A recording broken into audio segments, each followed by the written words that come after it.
Among the notable figures in American history, the name J.P. Morgan stands out prominently. Considered by many as a titan who held sway over the nation, Morgan played an instrumental role in shaping the U.S. economy. His influence and power were so profound that some argue without him, the U.S. economy might have reached its current stature. Undoubtedly, Morgan's legacy will forever be associated with his commanding presence in American capitalism, as he seemingly orchestrated the functioning of the entire economy, pulling strings that few believed possible. But how did he do it? How did J.P. Morgan come to be? And most of all, how did he control the U.S. economy? Well, let's find out. John Pierpont Morgan, famously known as J.P. Morgan, was born on April 17, 1837, in Hartford, Connecticut. Born into a prominent New England family, his paternal grandfather, Joseph Morgan, played a pivotal role in the establishment of the Aetna Insurance Company. Meanwhile, his father Junius enjoyed success as a partner in a thriving dry goods business. Morgan's early years were marked by health challenges, including recurring seizures and mysterious ailments. Consequently, he spent much of his time confined to the sheltered environment of his home. However, during periods of when he was feeling well, his parents made a conscious effort to expose him to cultural experiences. In 1854, Junius Morgan, J.P. Morgan's father, relocated their family to London as he embarked on a new career as a partner at George Peabody & Company, a prominent banking firm. During this period, Morgan attended the Institut Sillig in Switzerland, where he honed his fluency in French and developed a keen interest in mathematics. Subsequently, he furthered his education at Göttingen University in Germany. Upon completing his studies in 1857, Morgan ventured to New York and commenced his career as a clerk at Duncan, Sherman & Company, the American branch of his father's company. Morgan proved himself to be an exceptional businessman. In a remarkable instance, while conducting business in New Orleans, he encountered a ship captain burdened with a significant amount of unsold coffee. Leveraging his wit and the company's funds, Morgan purchased the coffee and later sold it to local merchants, generating a handsome profit. This display of shrewdness propelled him towards success, enabling him to eventually establish his own firm, J. Pierpont Morgan & Company.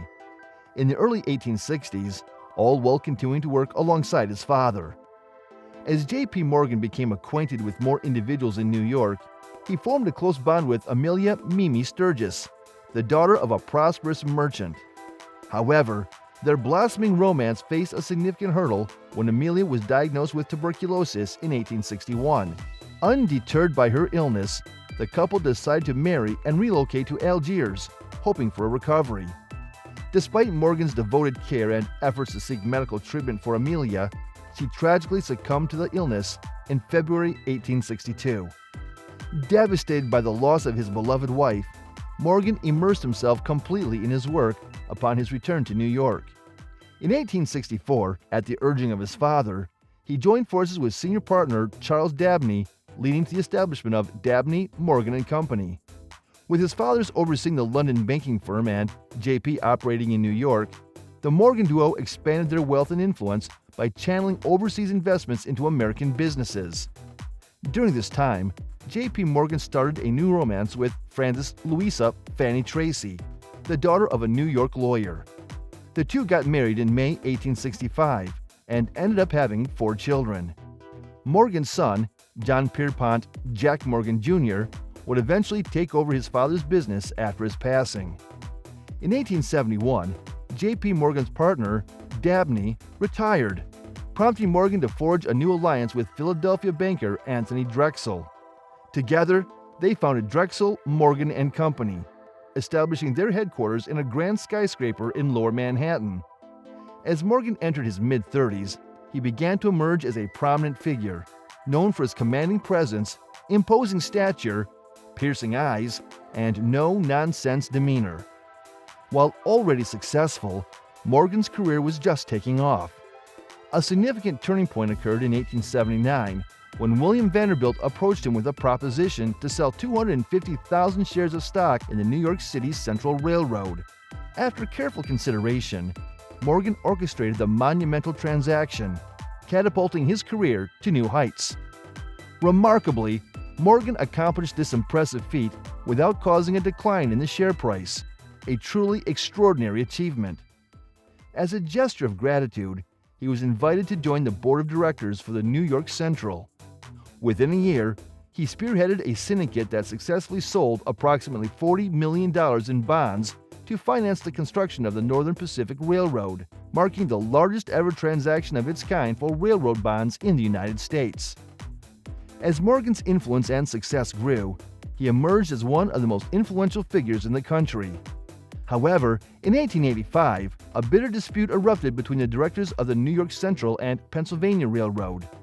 Recognizing the need for resolution, Morgan orchestrated a pivotal meeting between the parties aboard his yacht, the Corsair. Sailing along the Hudson River, Morgan made it abundantly clear that the yacht would only dock once the two parties reached a compromise that would foster fair competition. Ultimately, the executives reached an agreement, which became known as the Corsair Compact, solidifying Morgan's reputation as one of the world's most powerful railroad magnates. By 1902, he commanded control over an extensive network of approximately 5,000 miles of American railroads. Following his father's passing in 1890, Morgan experienced another unexpected shift in his life and career. Building on a decade of railroad consolidation, he embarked on a groundbreaking endeavor by organizing the merger of Edison General Electric and Thomas Houston Company, resulting in the birth of General Electric in 1892. Amidst these ventures, Morgan, a lifelong connoisseur of art, continued to expand his already impressive collection of valuable masterpieces. By this time, Morgan had ascended to the ranks of the most influential individuals, a fact further magnified during the Panic of 1893, when the U.S. gold reserves faced serious depletion. Seizing the opportunity, Morgan assembled an international group of investors willing to provide gold in exchange for favorable rates on 30-year bonds. When he presented this idea to President Grover Cleveland, skepticism loomed.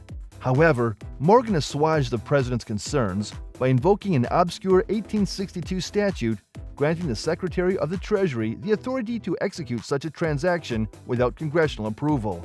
With the investors' support, Morgan masterminded the acquisition and swift resale of the bonds in early 1895, effectively stabilizing the fragile economy and solidifying his role as a leading force behind this decisive move. Following Drexel's passing, Morgan underwent a reorganization, transforming his firm into J.P. Morgan & Company. In a bold move, the company ventured into the steel industry, providing financing for the establishment of Federal Steel in 1898. Just 3 years later, Morgan acquired Andrew Carnegie Steel Company for nearly $500 million, culminating in the merger of these entities to form U.S. Steel. This groundbreaking development marked the birth of the first billion-dollar corporation. Unyielding in his ambition, Morgan joined forces with James J. Hill to establish the Northern Securities Company. Through this venture, Morgan gained significant control over a substantial portion of the nation's railways, as the company held a majority of shares in the Northern Pacific, the Great Northern, and the CB&Q railroads, solidifying his influence over more than a third of the country's rail network. However, when President Theodore Roosevelt was in office, Morgan encountered resistance. At the time, the president sought to leverage the populist tide against the wealthy robber barons of Wall Street.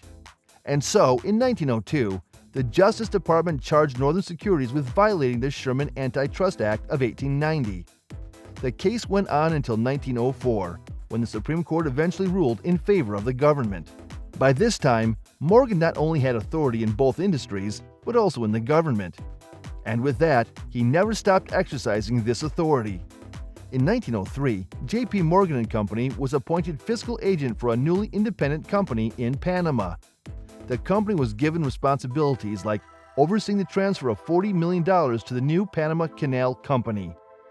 The U.S. government once again requested Morgan's assistance in 1907, when there was yet another economic panic. His course of action was to stabilize a series of collapsing trust banks. And to achieve this, he called several bank presidents to his Manhattan library for a meeting. And just like he did with the Corsair meeting of 1885, he locked the door until a solution was reached. After an entire night of nothing but negotiations that led nowhere, Morgan ended the stalemate with a bailout contract and ordered the tired presidents to sign it. By the time the crisis was resolved, Morgan was semi-retired, and he would devote most of his energy to his art collection and philanthropy. He returned to the spotlight one last time in 1912, when he had to testify before the Pujo Committee's congressional investigation into the collaborations of Wall Street bankers. After the hearings, Morgan went on an overseas voyage, but his health had considerably worsened by this time, and eventually his health got the better of him, and he passed away while in a hotel in Rome, Italy on March 31, 1913. As a sign of respect for what he had done, the New York Stock Exchange remained closed until noon on the day of his funeral. Morgan clearly had an astounding success that transformed the financial industry and left behind a legacy like no other. And even though he managed to bail out the U.S. Treasury twice, his ability to do so left lots of people unsettled. This is what led to the creation of the Federal Reserve System in late 1913. His name will live on through the massive international banking firm he created, which entered the 21st century as J.P. Morgan Chase & Company. He is quite a legend, isn't he?